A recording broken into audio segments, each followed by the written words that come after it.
نحمده ونستعينه ونستغفره ونعوذ بالله من شرور أنفسنا ومن سيئات أعمالنا من يهد الله فلا مضل له ومن يضلله فلا هادي له ونشهد أن لا إله إلا الله وحده لا شريك له ونشهد أن سيدنا وسندنا وحبيبنا ومولانا محمدا عبده ورسوله الذي أرسله بالحق بشيرا ونذيرا وداعيا إلى الله بإذنه وسراجا منيرا فقد قال الله سبحانه وتعالى في كلامه المجيد وفرقانه الحميد أعوذ بالله من الشيطان الرجيم بسم الله الرحمن الرحيم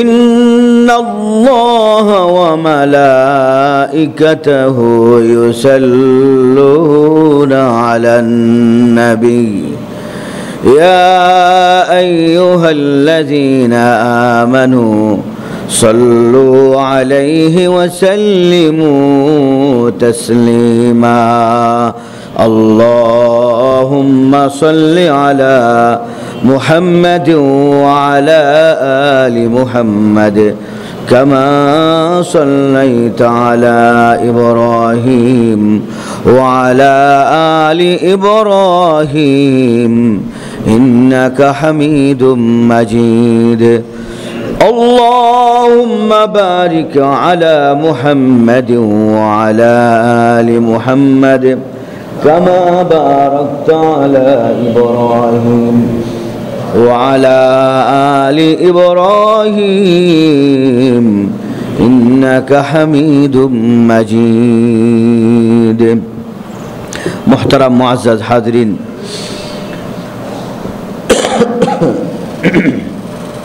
আল্লাহ পাকের মহান দরবারে শুকরিয়া জ্ঞাপন করি আল্লাহ তাআলা আমাদেরকে রোজা মুখে রেখে আজকের এই তাফসীর মাহফিলে তাফসীর মজলিসে আমাদেরকে বসার তৌফিক দিয়েছেন, সুযোগ দিয়েছেন, শক্তি দিয়েছেন। আমরা রব্বে করিমের দরবারে শুকরিয়া জ্ঞাপন করি, সকলে পড়ি আলহামদুলিল্লাহ। সম্মানিত উপস্থিতি, আমরা সূরা ইখলাসের তেলাওয়াত তরজমা তাফসীর আমরা গতকাল করেছি। আজকে আমরা সূরাতুল লাহাব, মক্কায় অবতীর্ণ সূরাতুল লাহাব, 5টি আয়াত রয়েছে এই সূরার মধ্যে। গতকাল আমি বলেছিলাম আবু লাহাবকে কেন্দ্র করে, শুধুই আবু লাহাবকে কেন্দ্র করে এই সূরাটি অবতীর্ণ করা হয়। একজন ব্যক্তিকে কেন্দ্র করে পুরা একটি সূরা, এই একজন ব্যক্তিকে কেন্দ্র করে, আবু লাহাব আর আবু লাহাবের স্ত্রী উম্মে জামিল। আবু লাহাব নবীজির আপন চাচা, আব্দুল মুত্তালিবের ছেলে। আবু লাহাবের আসল নাম ছিল আব্দুল উজ্জা। উজ্জা একটা দেবতার নাম, উজ্জার বান্দা। বান্দা কি উজ্জার না আল্লাহর? তো আল্লাহ রাব্বুল আলামিন এখানে ওর যেই আসল নাম, এই আসল নাম নিয়ে আলোচনা না করে আল্লাহ ওর নকল নাম, যেটা মানুষে ওর শারীরিক গঠনের দিকে লক্ষ্য করে দিয়েছে, ওই নামটাই আল্লাহ উল্লেখ করেছেন। আল্লাহ চান না যে গোলাম আমার ছাড়া, বান্দা আমার ছাড়া অন্য কারো হোক। তার আসল নাম হলো আব্দুল উজ্জা। আবু লাহাব গৌরবর্ণের অধিকারী ছিল সে। তার চেহারা, শরীর লাল ছিল।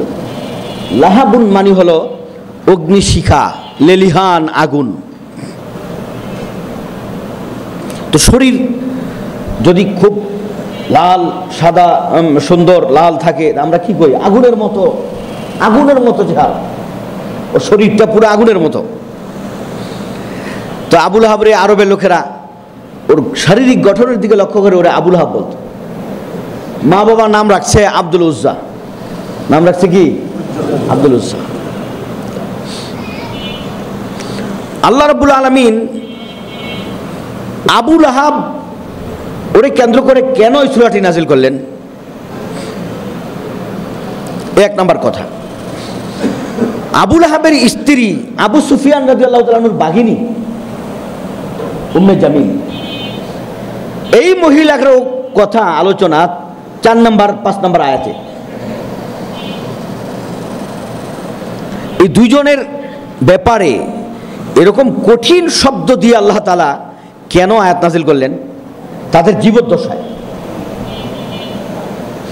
আচ্ছা, আল্লাহর কালাম এটা, আল্লাহর কোরআন, আল্লাহ বলছে কথাগুলো, এগুলো জানার পরেও আবুল আহাব কি ঈমান আনছে? ও তো ভয় পাওয়ার কথা ছিল না যে আমার নাম ধরে রাব্বুল আলামিন আল্লাহ আয়াত নাজিল করছে, সূরা নাজিল করছে। আল্লাহকে তো আবুল আহাব মানত, কিন্তু আল্লাহর শরীক বানাইছে, শিরিক করত, পত্তলিক ছিল। অথচ আব্দুল মুত্তালিব জীবনে কোনোদিন মূর্তির সামনে মাথা নত করে নাই। সেই পিতার সন্তান আবুল আহাব।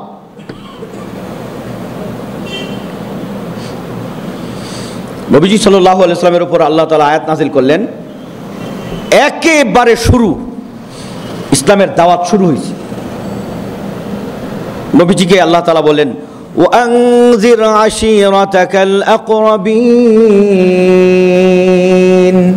তুমি তোমার আত্মীয় স্বজনদেরকে দাওয়াত দাও, সতর্ক করো। তো বলেন আল্লাহ সতর্কটা কিভাবে করব? তো আল্লাহ তাআলা বলে দিলেন, সফা পাহাড়ে দাঁড়াও, যাও ওইখানে গিয়ে সবাইকে ডাকো। সকালবেলা লোকেরা কাজে যাবে, কারো হাতে আপনার খেজুরের গাছ পরিষ্কার করার যন্ত্র, কারো হাতে মাটি খোঁড়ার যন্ত্র, কারো হাতে টুরকি, ওরা কই এগুলো নিয়ে যেতেছে মাঠে। এমন সময় নবীজি সফা পাহাড়ে আরোহণ করলেন। সফা পাহাড় আপনারা যারা হজ করেছেন দেখেছেন না? পাহাড় দেখেন না, এটা পাহাড়ের একটা টুকরা এখানে রাখা আছে। পাহাড় তো মাটির সাথে মিশিয়ে দেওয়া হয়েছে। অনেক বড় পাহাড় ছিল, সফা একটা, মারওয়া একটা। তো নবীজি সফা পাহাড়ে দাঁড়ালেন। আরবের এটা চিরাচরিত একটা আদত ছিল, এটা একটা ধরন ছিল যে যদি কোনো মানুষ বিপদে পড়ে তো সে পাহাড়ে উঠে ডাক দেয় যে আমার বংশের লোকেরা তাড়াতাড়ি আসো, আমি বিপদে পড়েছি। ডাক দেওয়ার জন্য যে শব্দটা ব্যবহার করে ওটা হলো ইয়া সবাহা, তোমাদের সকাল শুভ হোক, কে কোথায় আছো আসো। তো নবীজি ঠিক 9টা-10টার দিকে সফা পাহাড়ে দাঁড়িয়ে সবাইকে ডাক দিলেন, ইয়া সবাহা, 3বার ডাক দিলেন। নবীজির আওয়াজ তো সবাই জানে। সবাই একেবারে যে যেখানে ছিল, ঘরে মাঠে, দৌড়িয়ে সাফা পাহাড়ের পদদেশে এসে দাঁড়ালো। মুহাম্মদ তোমার কি হয়েছে? সবাই নিচে, নবীজি উপরে। নবীজি কুরাইশের যতগুলো গোত্র আছে, ছোট ছোট কাবিলা, এদের সবার নাম বলে ডাক দিছে। একটা গোত্রেরও কেউ বাকি ছিল না, সবাই চলে আসছে। আবুল আহাব আসছে, আবু জাহেল আসছে। মুহাম্মদ বিপদে পড়ছে, মনে হয় মুহাম্মদকে কেউ গালি দিছে বা মারছে বা আক্রমণ করতে চায়, এই জন্যই তো আমাদেরকে ডাকছে। সবাই এসে বলতেছে, মুহাম্মদ কি হয়েছে বলো, কোনো সমস্যা? নবীজি বললেন, আমি যদি বলি সাফা পাহাড়ের পিছনে বা মারওয়া পাহাড় থেকে একদল সৈন্যবাহিনী অস্ত্রে শস্ত্রে সজ্জিত হয়ে কুরাইশদের উপর আক্রমণ করার জন্য আসতেছে, আপনাদের উপর আক্রমণ করার জন্য আসতেছে, তো আপনারা কি করবেন? তো সবাই তরবারি উঁচাইছে, যে এই যে দেখো তরবারি। যার হাতে যা ছিল তা উঁচিয়ে বলতেছে যে মুহাম্মদ যদি এরকম ঘটনা ঘটে তো আমাদের এই তরবারি থেকে, লাঠি থেকে বাঁচতে পারবে না। আমরা একজোট হয়ে তার উপর আক্রমণ করব। নবীজি সাল্লাল্লাহু আলাইহি ওয়াসাল্লাম তখন বললেন, আমি আল্লাহর পক্ষ থেকে আপনাদেরকে এই দুশমনের চেয়েও বড় দুশমন, এই বিপদের চেয়েও বড় বিপদের আশঙ্কার আমি সংবাদ দিচ্ছি, সেটা হলো শয়তান আর জাহান্নাম। আপনারা যদি এই শয়তানের পথেই থাকেন তো নির্ঘাত আপনাদের সামনে জাহান্নাম রয়েছে, সেই জাহান্নামের আগুনে আপনাদের জ্বলতে হবে। সেই জাহান্নাম থেকে বাঁচার জন্যে আমি আজকে আপনাদেরকে এখানে সমবেত করেছি। নবীজি কত ভালো কথা বলছে না? কারণ নবীজি নবী হওয়ার কারণে যা দেখে তারা কি তা দেখে? নবীজি আবার বলছে, আচ্ছা বলেন তো, আমি তো আপনাদের উপরে আছি, আমি পাহাড়ের উপর থেকে যা দেখি আপনারা কি তা দেখেন? বলে না, আমি দেখছি পাহাড়ের এই পিছনে দুশমন বাহিনী দাঁড়িয়ে আছে। বলে হ্যাঁ, হতে পারে। তো নবীজি বলেন, আমি নবী হিসাবে যা দেখি আপনারা তা দেখেন। আমি দেখছি যে লেলিহান আগুন আপনাদের দিকে দিয়ে আসছে, আর সে আগুন হলো জাহান্নামের আগুন। আপনারা কি সে আগুনে জ্বলতে চান? যদি বাঁচতে চান তাইলে আপনারা পড়ুন লা ইলাহা ইল্লাল্লাহ। কোনো উজ্জা নাই, কোনো লাত নাই, কোনো হুবাল নাই, কোনো মানাত নাই, কোনো দেবদেবী নাই। একমাত্র পূজার যোগ্য, ইবাদতের যোগ্য কে? আল্লাহ। সম্মানের যোগ্য কে? আল্লাহ। না, সবাই হতভম্ব দাঁড়িয়ে মাথা নিচের দিকে কি বলবে। ঠিক ওই সময় আবু লাহাব নবীজিকে ডেকে বলে, আলিহাজা জামাআতানা ইয়া মুহাম্মদ তাব্বান লাক, তাব্বান লাক, তাব্বান লাক, তোমার ধ্বংস হোক। আলিহাজা জামাআতানা, এটা শোনানোর জন্য আমাদেরকে জমা করেছ। তো আবু লাহাব বদদুয়া দিছে কারে? নবীজিকে। বলেন কারে দিছে? নবীজিকে। বলছে তাব্বান লাক। এখন আপনি আমারে গালি দিলেন, কোনো আলেমরে গালি দিলেন, তো আমরা কি আপনারে গালি দিতে পারবো? আমরা তো নবীর ওয়ারিস। আমরা কি কই? যে আল্লাহ তোমার বিচার করুক, হয় হেদায়েত করুক, না বিচার করুক। এটা আমরা নবীজির থেকে শিখছি। নবীজিকে যখন আবু লাহাব গালি দিল তো নবীজি কিছুই বলে নাই। নবীজি আল্লাহর দিকে চেয়ে আছেন। আল্লাহ রাব্বুল আলামিন এই সূরা দিয়ে জিবরাইলকে পাঠালেন, যাও, আবু লাহাব আমার রাসূলকে গালি দিয়েছে, ধ্বংস হোক বলেছে, যাও আমি আবু লাহাবের কপালে ধ্বংস লেখা দিলাম, যাও বলে দিয়ে আসো।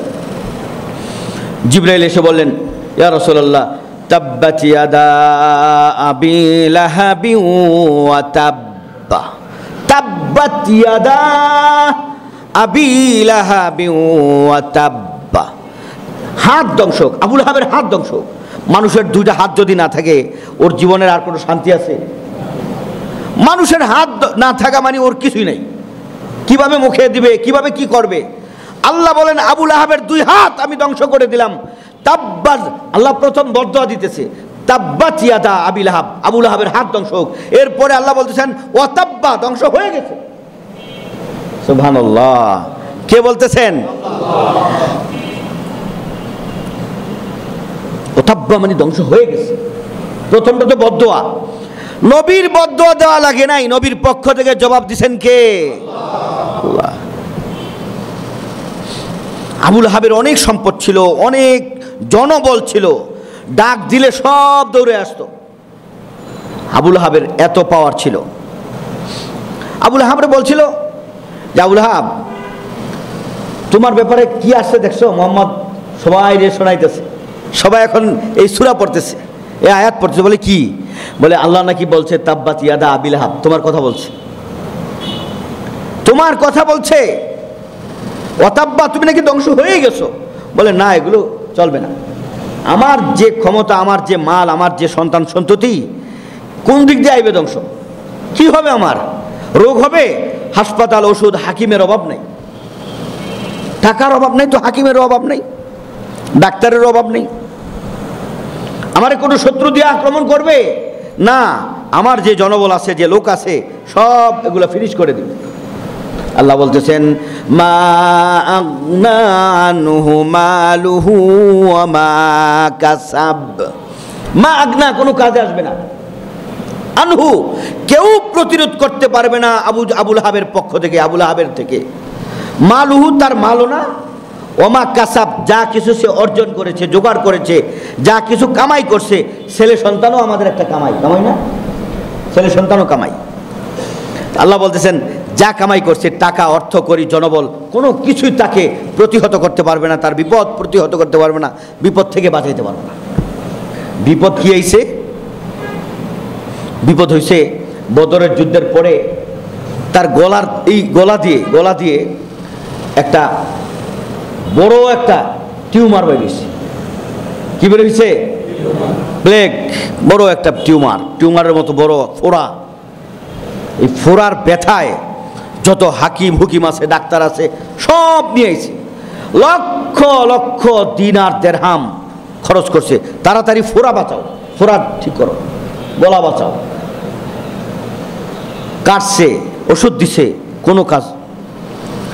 এইটার ব্যথায় সে এমন চিৎকার, সবাই বলছিলাম না আবু লাহাব, তোমার ব্যাপারে কিন্তু আল্লাহ আয়াত নাযিল করছে। আবু লাহাব সংশোধন হয় নাই। এই ফোড়ার টনসেল টিউমারের ব্যথায় আবু লাহাব মারা গেল। এখান থেকে পচন শুরু হয়েছে, এই গলা পচন শুরু হয়েছে, পুরা শরীর পচা শুরু করছে, এমন দুর্গন্ধ। এখন এই লাশকে কে দাফন করবে, কে কোথায় নিয়ে যাবে? কেউ আসে না। বলে যে যদি আমাদেরও হয়ে যায়, ওই যে বাহিনী ছিল তার, ওই বাহিনী এবার লাঠি, বড় বড় লাঠি লইছে, লাঠি দিয়ে এটাকে কয়েকজনে মিলে গুতাতে ধাক্কাতে মরু প্রান্তরে নিয়ে একটা গর্ত করে, ওই গর্তের মধ্যে সকলে মিলে কোনো রকমে এটারে ফালাইয়া, এরপরে আরবের বালু দিয়ে পুরা চাপা দিয়ে দিছে। জোরে বলেন না নাউজুবিল্লাহ। এই শাস্তি কার? আল্লাহ বলতেছেন সায়াসলা নারান যাতা লাহাব, লেলিহান আগুনের মধ্যে সে পতিত হবে। সায়াসলা, অতি তাড়াতাড়ি জ্বলবে, নারা আগুনে। কেমন আগুন? যাতা লাহাব, লেলিহান, যে আগুন উপরের দিকে ওঠে, আগুনের লালা উপরের দিকে ওঠে না, এটাকে লেলিহান আগুন বলে। আল্লাহ বলতেছেন হুঁশিয়ার হয় নাই, সে তো সাবধান হয় নাই। তার স্ত্রী নবীজির বদনাম গাইতো, মুসলমানদের বদনাম গাইতো। এই মোহাম্মদ কি কয়, মোহাম্মদের স্ত্রী কি কয়, এগুলো আমাদের তাওহীদের দাওয়াত দেয়, এক আল্লাহর দাওয়াত দেয়। দোষ খুঁজত নবীজির, মুসলমানদের। এই উম্মে জামিল বাগান থেকে কাঁটাযুক্ত লাকড়ি আনতো, কাঁটা মনে করেন কাঁটার ডাল নিয়ে আসতো, মাথার মধ্যে বহন করে নিয়ে আসতো, এনে নবীজির যে রাস্তা দিয়ে যাইতো, ওই নবীজির ওই রাস্তার মধ্যে ওইগুলো রেখা দিত। নাউজুবিল্লাহ, আরো জোরে বলেন নাউজুবিল্লাহ। এটা কি ভালো কাজ করতো? নবীজিরে কষ্ট দিত। নবীজিরে কষ্ট দিলে ওই কষ্ট কে পান? যখন মাথার মধ্যে গাঁঠিটা রাখতো, তখন ওই গাঁঠিটারে একটা কাপড় দিয়ে বাইদা গলার মধ্যে ওইটার পেঁচা রাখতো, যাতে এটা না পড়ে, হাতেও লইতো দুটা। আল্লাহ তাআলা বলেন তোর গাঁঠির রশি দিয়া তোর গলার মধ্যে ফাঁস দেওয়া হবে। নাউজুবিল্লাহ।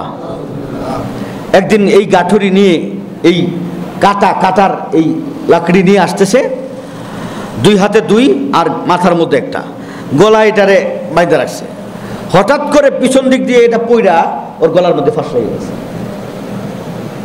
এখন নিজের ফাঁসের এই নিজের রশি বা এই কাপড় নিজে সরাইতে পারতেছে না, আর ওই অবস্থায় তার মৃত্যু হয়। আরেক রিওয়ায়াতে আসছে হাসরের দিন জাহান্নামের মধ্যে যখন ওরে টাইনা নেওয়া হবে, তো জাহান্নামের মধ্যে ওরে গলার মধ্যে লোহা দিয়ে তৈরি একটা বেড়ি ওরে পরায় দেওয়া হবে। কেন এই শাস্তি দেওয়া হবে? এই শাস্তি এজন্য দেওয়া হবে যে ও মানুষের চুগলখড়ি করত, নবীর চুগলখড়ি করত, মুসলমানদের চুগলখড়ি করত, আর নবীকে কষ্ট দিত। এটা নবী শুনলে অনেক কষ্ট পাইতেন।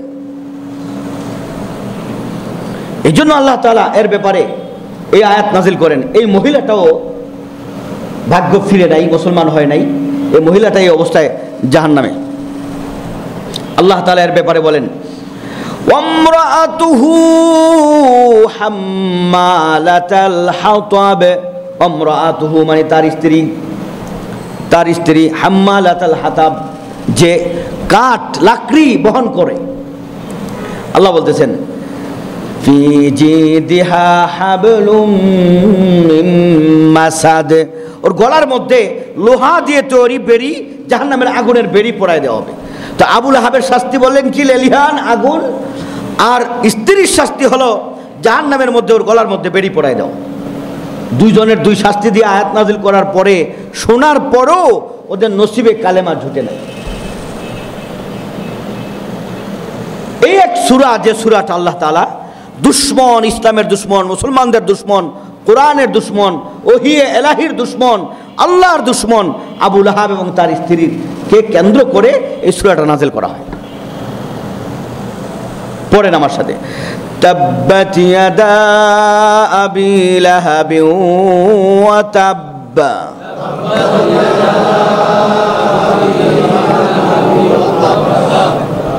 দুর্বল হয়ে গেছেন নি রোজায়? তাব্বাত তাব্বাত, এটা তো সহজ, সবাই পারেন। ইয়াদা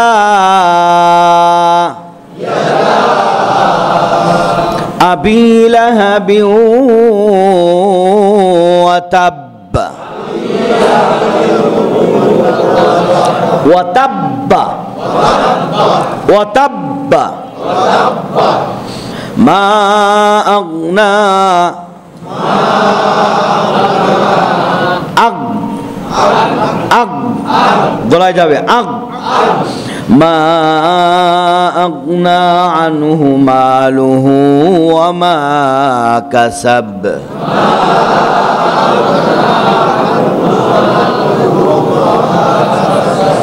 তার মাল, তার সন্তান তাকে বাঁচাইতে পারেনি, গজব থেকে বাঁচাইতে পারেনি।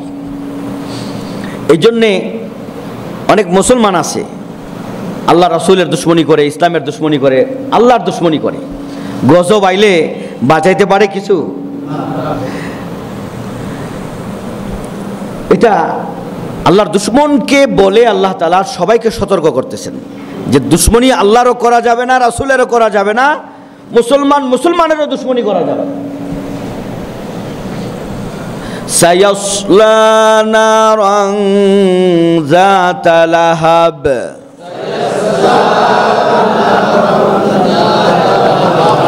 প্রথমটা কি? সিন, সিন প্রথম বলেন, আবার আবার সা, ইয়াস, একটু গোল হবে, ইয়াস, এটা সোয়া, সায়াস সায়াস সায়াসলা নারান যাতা লাহাব। নারান, নারান যাতা লাহাব ওয়ামরাআতুহু ওয়াম ওয়ামনা ওয়াম ওয়াম ওয়াম ওয়ামরাআতুহু, তার স্ত্রী। ওমরাআতু মানে কি? উম্মে জামিল, আবু লাহাবের স্ত্রী। ওয়ামরাআতুহু হাম্মালাতাল হাতাব।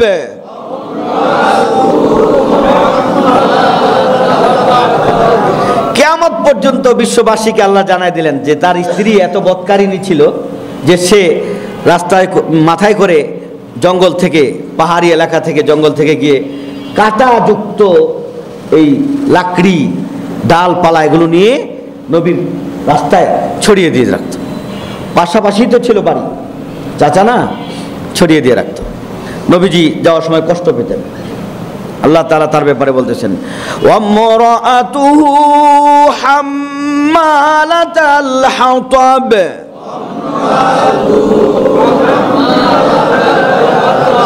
হাম্মা এটা কি ছোট হা না বড় হা? বলেন। হা হাম্মা হাম্মা হাম্মা। মিমের মধ্যে একটা গুণ হবে, হাম্মা হাম্মালাতাল হাতাব। প্রথমটা তা, লাতা লাতা। হাম্মালাতুন হাম্মালাতুন হাম্মালুন হাম্মালাতুন মানে যে মহিলা বহন করে। হাতাব মানে লাকড়ি, কাঠ। হাম্মালাতাল হাতাব। জাহান্নামের ভিতরে এই উম্মে জামিলকে ফেরেশতারা বলবে, জাক্কুম গাছের যে কাঁটা আছে, কাঁটাদার ডালপালা আছে, এগুলো তুই মাথায় করে নিয়ে আয়, আইনে খা। নাউজুবিল্লাহ। আমার রাসূলের রাস্তায় পথে কাঁটা লাগাইছস, কষ্ট দিছস, এখন তোর শাস্তি এটাই যে জাহান্নামের মধ্যে জাক্কুম গাছের ওই কাঁটাযুক্ত এগুলো ডালপালাগুলো আইনাই না, এগুলো বৈশা বৈশা আরে বৈশা তুই খাবি। আল্লাহ বলতেছেন, ওয়ামরাআতুহু হাম্মালাতাল হাতাব।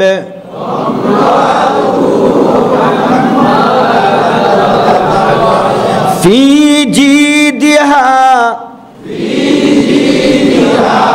আবার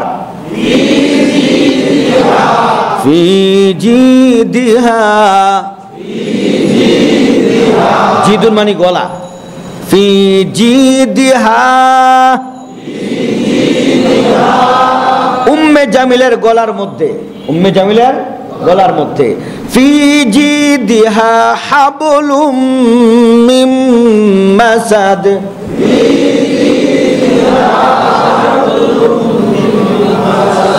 হাব হাবলুম হাবলুম হাবলুম, এর একটু গুণ হবে, হাবলুম মিন মাসাদ। আবার বলেন, হাবলুম হাবলুম। আবার হাব হাব হাব লুম লুম মিন মাসাদ। ফি জিদিহা হাবলুম মিন মাসাদ।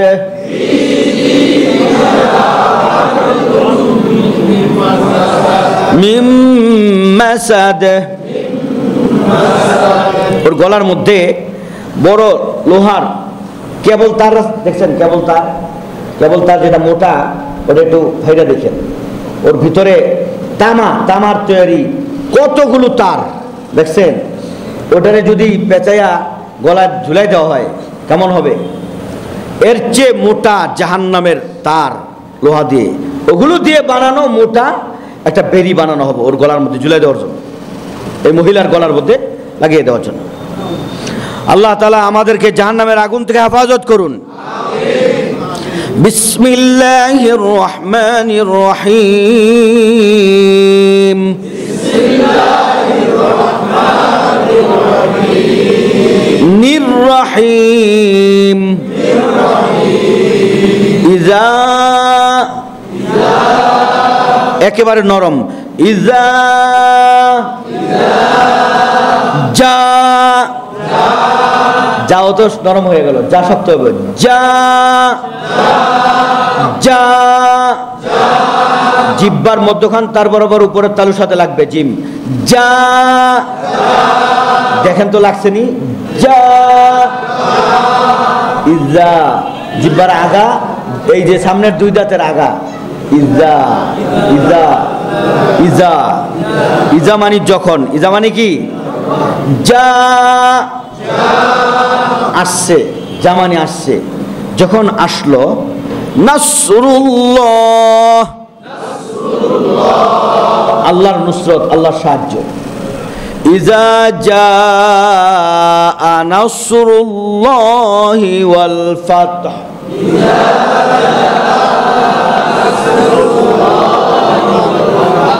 নাসরুল্লাহ,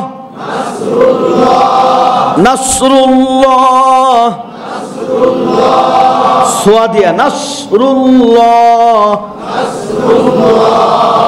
আল ফাতহু, আল ফাতহু, ফাতা মানে ফাতা, জয়, বিজয়। ইজা জাআ নাসরুল্লাহি ওয়াল ফাতহ,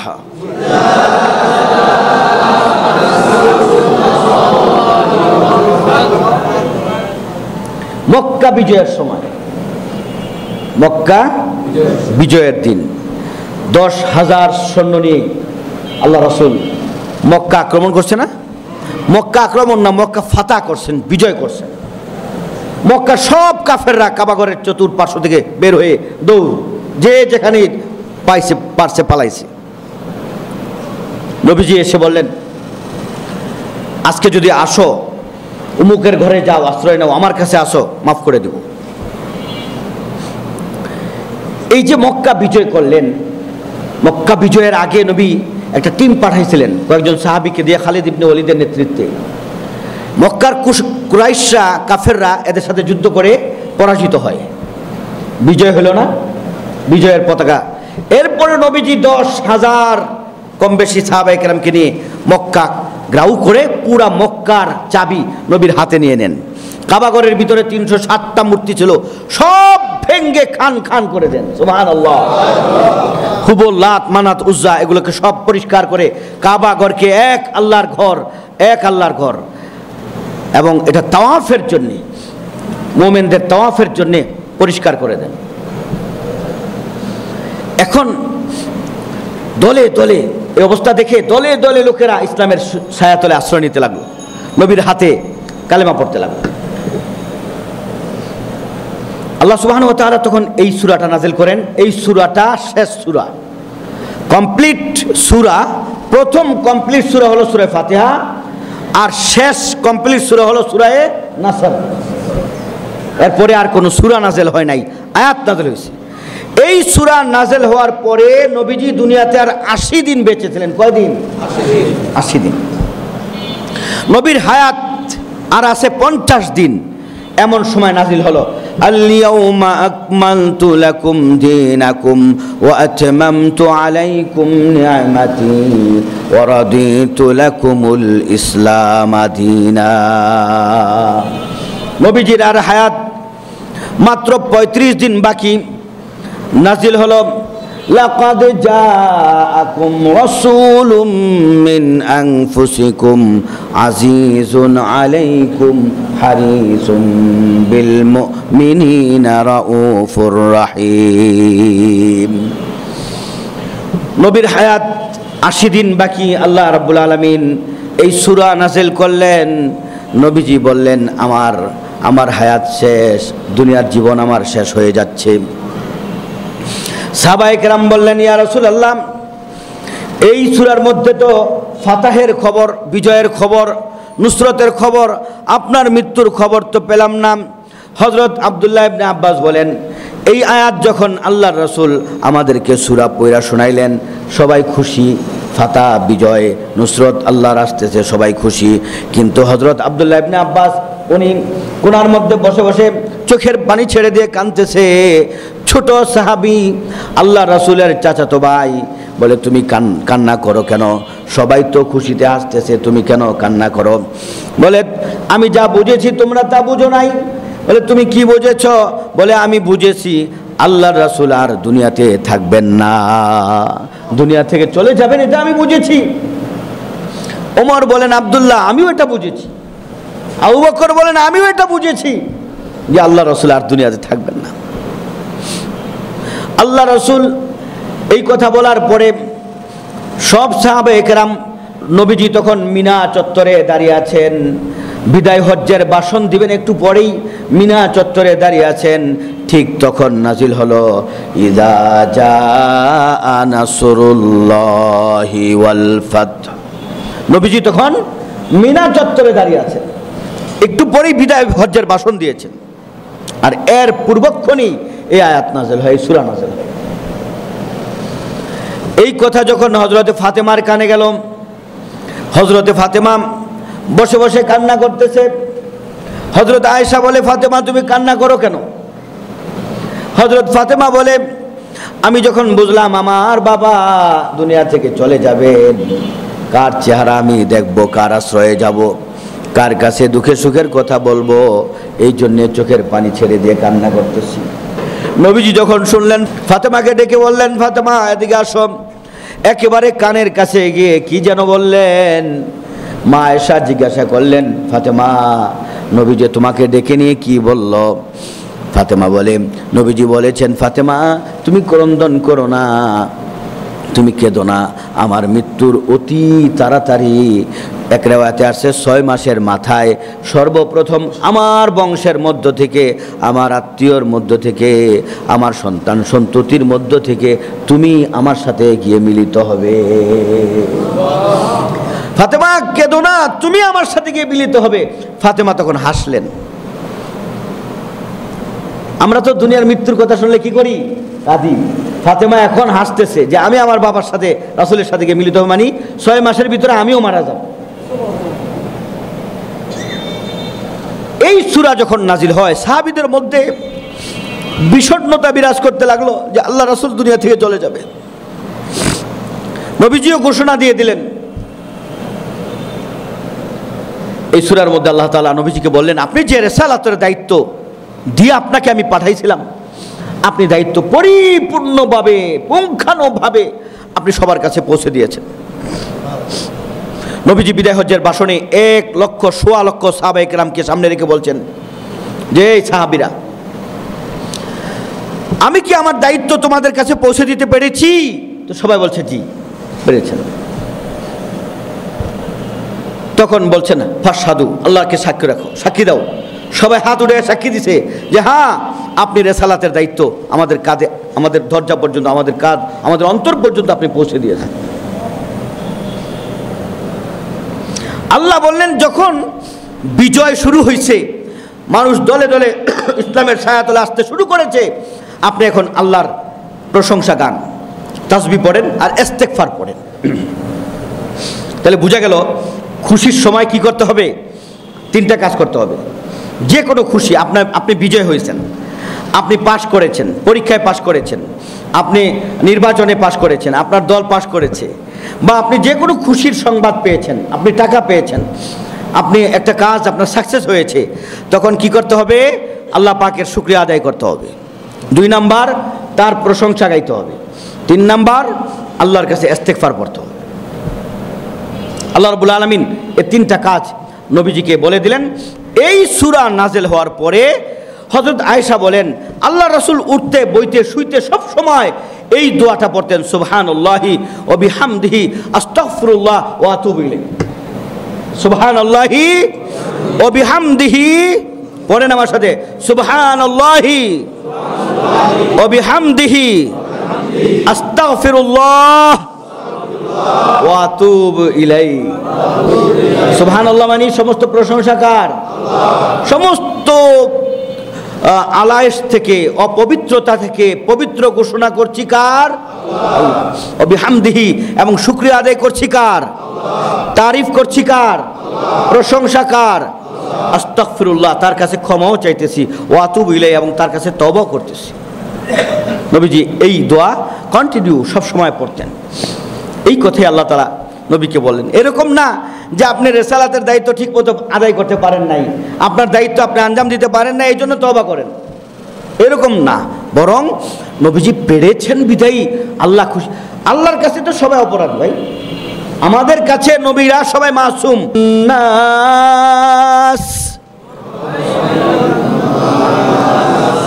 ওয়ারাআইতান নাস وَرَأَيْتَ النَّاسَ يَدْخُلُونَ فِي دِينِ اللَّهِ أَفْوَاجًا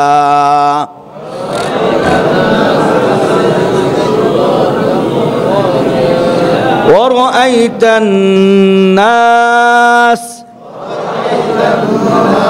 তুমি দেখবে মানুষদেরকে, ইয়াদখুলুনা, তারা দাখিল হচ্ছে, প্রবেশ করছে, ফি দীনিল্লাহ, আল্লাহর দ্বীনে।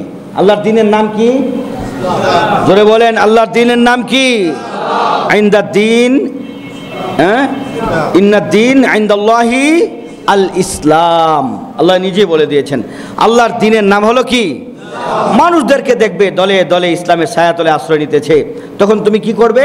ফাসাব্বিহ, সুবহানাল্লাহ পড়ো, আল্লাহর তাসবিহ পড়ো, বিহামদি, আল্লাহর তারিফ করো, আলহামদুলিল্লাহ পড়ো, রব্বিকা, তোমার রবের, ওয়াস্তাগফির, তার কাছে মাপ চাও, আস্তাগফিরুল্লাহ বলো, ইন্নাহু কানা তাওয়াবা, তিনি তওবা কবুলকারী। এই জন্য নবীজি বলতেন আতুবু ইলাই ও আতুবু ইলাই, আমি আপনার কাছে তওবা করছি। আল্লাহ তাআলা আমাদেরকে বেশি বেশি তওবা করার তৌফিক দান করুন। রমজান মাস তওবার মাস, যে যত বেশি আল্লাহর কাছে দোয়া করবে আল্লাহর সে তত বেশি প্রিয় হবে। যে যত বেশি কি করবে? দোয়া, 4 রাকাত পড়া দোয়া, 2 রাকাত পড়া দোয়া, নফল পড়া দোয়া, সুন্নত পড়া দোয়া, ইফতারের আগে দোয়া, এরপরে 5 ওয়াক্ত নামাজের পরে দোয়া, তাহাজ্জুদ পড়া দোয়া, সাহারি খায়া দোয়া, দোয়া। এই রমজান মাস দোয়ার মাস। রমজান মাস কিসের মাস? দোয়া যত বান্দা বেশি করবে আল্লাহর নজর রহমতের দৃষ্টি তার প্রতি বেশি লাগবে। দোয়া করতে পারবো না ইনশাল্লাহ আমরা? আর কোরআনে কারীমের তেলাওয়াত যা পড়ছেন, যা জানেন, সূরা ফাতিহা জানেন, সূরা ফাতিহা পড়েন বারবার। 10টা সূরা মুখস্থ আছে, পড়েন, 10টা সূরাই পড়েন। দেখা পারেন দেখা পড়েন, না দেখা পারেন না দেখা পড়েন। আল্লাহর কালামের সাথে এই রমজানে নিজের কানেকশন, নিজের জোড় এটা পয়দা করেন, কারণ এটা কিন্তু কোরআন নাজিলের মাস, তার মানে রহমত নাজিলের মাস, বরকত নাজিলের মাস, সওয়াবের মাস। যে যত বেশি কোরআন পড়বেন তত আল্লাহর সাথে তার সম্পর্ক বাড়বে। আল্লাহর সাথে যার যত সম্পর্ক বাড়বে আখিরাতে তার কোনো কি নাই? টেনশন নাই, টেনশন নেই, কোনো টেনশন নেই। এই জন্য আমরা নামাজে শুনি, নিজেরাও পড়ি, হ্যাঁ, বলে হুজুর আমি ভিতরে পড়তে পারি না, আমি বলবো আপনি সূরাগুলো পড়েন, সূরাগুলো পড়েন। আল্লাহ তাআলা আমাদের পড়ার তৌফিক দান করুন, দোয়া করার তৌফিক দান করুন, ইস্তিগফার পড়ার তৌফিক দান করুন। আসুন আমরা সকলে তাশাহুদের সূরাতে বসি।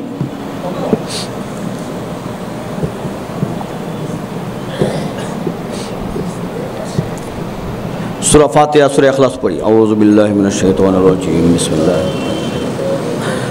আলহামদুলিল্লাহি রাব্বিল আলামিন, রহমানির রহিম, মালিকি ইয়াউমিদ্দিন, ইয়াকা না'বুদু ওয়া ইয়াকা নাস্তাঈন, ইহদিনাস সিরাতাল মুস্তাকিম, সিরাতাল লাযীনা আন'আমতা আলাইহিম গায়রিল মাগদুবি আলাইহিম ওয়ালাদ-দাল্লিন। বিসমিল্লাহির রহমানির রহিম। কুল হুয়াল্লাহু আহাদ, আল্লাহুস সামাদ, لم يلد ولم يولد ولم يكن له كفوا أحد.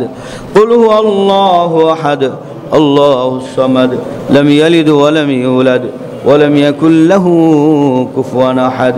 قل هو الله أحد الله الصمد لم يلد ولم يولد ولم يكن له كفوا أحد. أستغفر الله أستغفر الله أستغفر الله الذي لا إله إلا هو الحي القيوم وأتوب إليه. درود شريف পড়ি। اللهم صل على محمد وعلى آل محمد كما صليت على إبراهيم وعلى آل إبراهيم إنك حميد مجيد.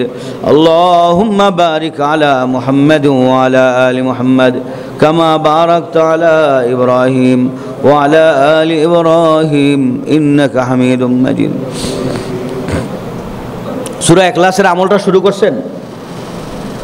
100 বার করে কে পড়ছেন দেখি হাত উঠান তো। মাশাআল্লাহ মাশাআল্লাহ, অনেকেই পড়ছেন 100 বার।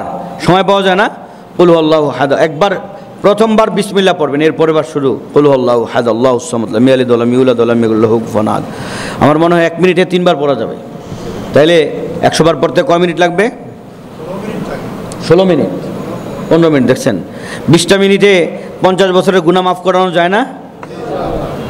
তারাবির নামাজ পড়তে যান যখন, গিয়া বৈশা 2 রাকাত নামাজ পড়ে এরপরে বৈশা বৈশা পড়েন, সাহারি খাইয়া তাহাজ্জুদ পড়ে এরপরে বৈশা বৈশা পড়েন। 15 মিনিটে 50, কত? 50 বছরের গুনাহ মাফ। আল্লাহ, এর চেয়ে আর কি? আর এটা রমজানের মধ্যে হইলে তো আর কথাই নাই। আজকে ইনশাল্লাহ আমলটা যারা করি নাই শুরু করবে ইনশাল্লাহ। আল্লাহ তৌফিক দান করুন।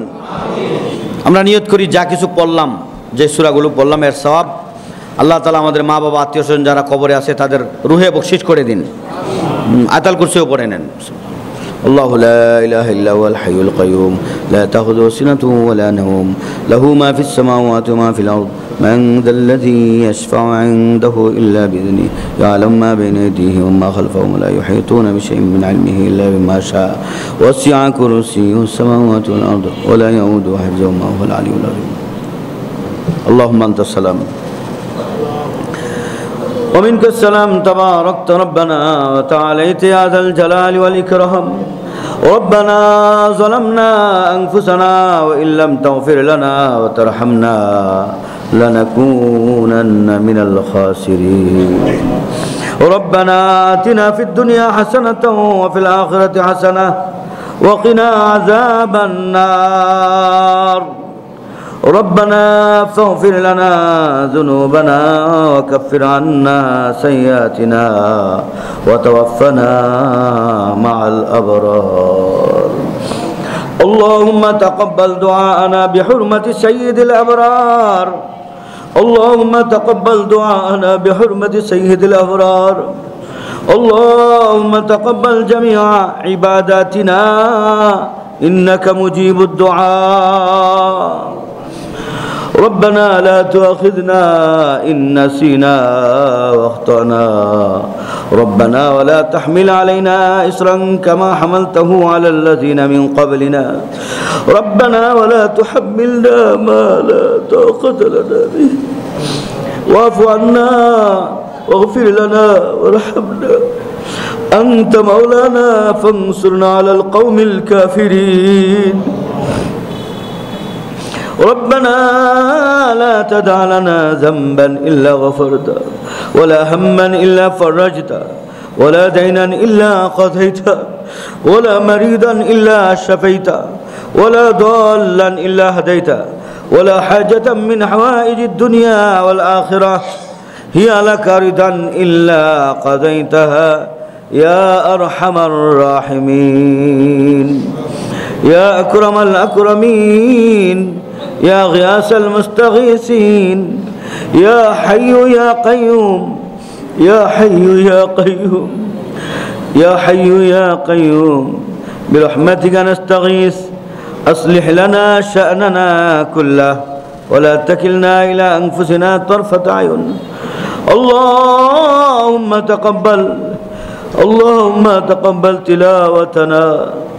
اللهم تقبل تلاوتنا تلاوة القرآن. اللهم تقبل تلاوتنا تلاوة القرآن. اللهم اجعلنا من التوابين واجعلنا من المتطهرين واجعلنا من عبادك الصالحين. اي الله আমাদের দোয়াকে আপনি কবুল করে নেন। আল্লাহ আমাদের রোজা, আমাদের নামাজ, আমাদের তারাবি, আমাদের টুটাফাটা ইবাদত বন্দিগুলো আপনি কবুল করে নেন। আল্লাহ আপনি কবুল করেন এমন ইবাদত করার তৌফিক দিয়ে দেন। আল্লাহ আপনি কবুল করেন এমন আমল করার তৌফিক দিয়ে দেন। আল্লাহ আপনি কবুল করেন এমন আমল করার তৌফিক দিয়ে দেন। আল্লাহ আল্লাহ আমাদের গুনাহগুলো মাফ করে দেন। আল্লাহ জীবনের শুরু থেকে নিয়ে পর্যন্ত যত গুনাহ করেছে আল্লাহ মাফ করে দেন। আল্লাহ রোজার মধ্যে মাফ করে দেন। আল্লাহ রোজা মুখে নিয়ে আপনার কাছে আপনার ঘরে বসে দোয়া করতেছি। আল্লাহ আপনার কোরআনের মাহফিল আপনার মাহফিল, আপনার কোরআনের মাহফিল আপনার মাহফিল। আল্লাহ আয় আল্লাহ যেখানে প্রত্যেকটা কথা আপনারই বলা হয়েছে, আল্লাহ কোনো মানুষের কোনো কথা এখানে বলা হয় না। আল্লাহ এমন একটা মাহফিলে বসে আমরা দোয়া করতেছি। আল্লাহ আমাদের জীবনের গুনাহ খাতা মাফ করে দেন। আল্লাহ যারা হাত উঠিয়েছি, কারো মা, কারো বাবা, কারো মা বাবা দুইজনই, কারো কোনো না কোনো আত্মীয় স্বজন কবরে আছে। আল্লাহ আল্লাহ সমস্ত কবরবাসীকে আপনি মাফ করে দেন। সমস্ত মোমেন মোমেনাতকে আপনি মাফ করে দেন। আল্লাহ পৃথিবীর যে কোনো জায়গায় যে কোনো মোমেন শুয়ে আছে, আল্লাহ যে কোনো মোমেনাত শুয়ে আছে, আল্লাহ সবার জন্য আপনার কাছে দোয়া করতেছি। আল্লাহ আপনি তো কোরআনে দোয়া শিখাই দিয়েছেন সবার জন্য। আল্লাহ আমরা সব মোমেন মোমেনাতের জন্য দোয়া করি, সকলকে আপনি মাফ করে দেন। আল্লাহ আমাদের মা বাবা আত্মীয় স্বজন যাদের জন্য আমরা কোরআন থেকে সূরা তেলাওয়াত করেছি, আল্লাহ আল্লাহ তাদের রুহে ইসাল করে দেন। আল্লাহ তাদের রুহে বকশিশ করে দেন আল্লাহ, এগুলোকে উসিলা করে তাদেরকে মাফ করে দেন আল্লাহ, তাদেরকে জান্নাতে সুসংবাদ শোনায় দেন আল্লাহ। تقبل منا إنك أنت السميع العليم وتب علينا إنك أنت التواب الرحيم سبحان ربك رب العزة عما يصفون وسلام على المرسلين والحمد لله رب العالمين واجعل آخر كلمتنا عند الموت لا إله إلا الله محمد رسول الله آمين.